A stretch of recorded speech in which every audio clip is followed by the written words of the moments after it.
د دولت د نصیحت سره ډکې خبرې د دولت په نشو بند مستا په قرآن دی پرتا مرګ څه ته وایي؟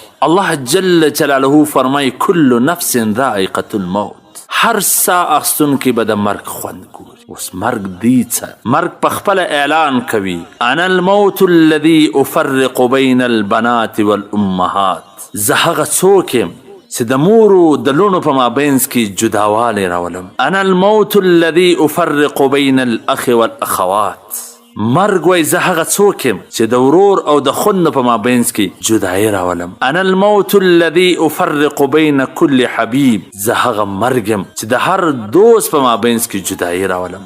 انا الموت الذي افرق بین الزوج والزوجه، زه هغه مرګ یم چې د میړو او د ښځې په مابینځ کې جدایي راولم. انا الموت الذي اخرب الديار والقصور، زه هغه څوک یم چې کورونه او محلونه بلډینګونه خرابوم. انا الموت الذي اعمر القبور، زه هغه څوک یم چې ادرې آبادومه. انا الموت الذي اطلبكم وادرككم في بروج مشيده ولا يبقى مخلوق الا يذقني، زه هغه څوک یم چې په تی پسې ګرځم پیدا کوم می، اگر چې تی په یو مضبوطه کلو کې یاست، داسې په مخلوق کې څوک نسته چې زما خوند یې ونه په قرآن دی پرانتا هر گردونه خمخا باد خدای نو د دغه مرګ دپاره تیاری وکړئ. د مرګ د وروسته د انسان 5 حصې سي. یو روح وي، هغه ملک الموت اسرائیل علیه السلام ویسي.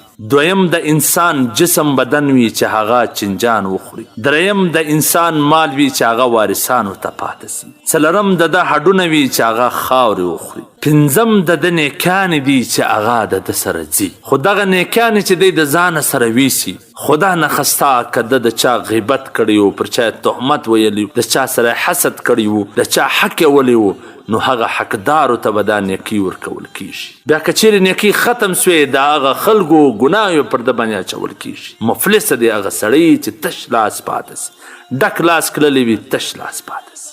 پکار ده د عزتمنو چې د مرګ د مخه د مرګ تیاری ونیسي، د مرګ د مخه د آخرت دپاره څه ولېږي، د ځان دپاره صدقه جاریه وساتي، داسې اعمال وکړي چې ته مړې تا نه نیکي در روانې وي. د مرګ د مخه که د چا حق د پسې پاته دی ور ویې رسوه، هسې نه چې مرګ دې در غاړه ونیسي او ته د خلکو حقوق ادا نه کړې. الله دې موږ ته دا توفیق راکړي چې د چا غیبت مې کړی وي د هغه څه معافي وغواړو، پر چا مې تهمت لګولی وي د هغه څه معافي وغواړو، د چا څه مې شی پټ کړی وي هغه حق ور ورسو، چا ته مې دوکه ورکړې وي د هغه څه معافي وغواړو، هغه حق ور ورسو، د چا پور راباندې دی هغه پور یې ور ادا کړو، چې هسې نه د آخرت په ورځ بیا د پریشانۍ سره مخامخ سو. والسلام. د مولوي عبدالرحمن صمیم صاحب د نشراتو څخه منتخبي ویناوي.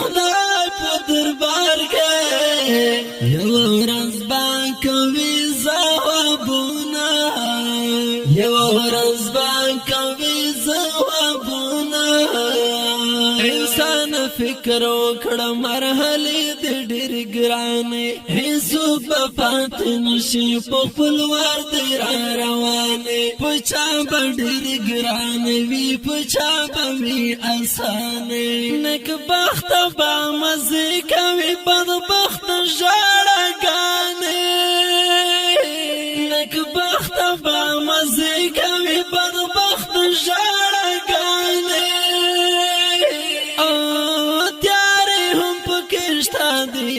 او هم سپینې رڼاګانې، څوک به تندې نه سخت ورخطاوي، څوک به تندې نه سخت ورخطاوي، څوک بس کې دا کوثر ډک جامونه، څوک بس کې دا کوثر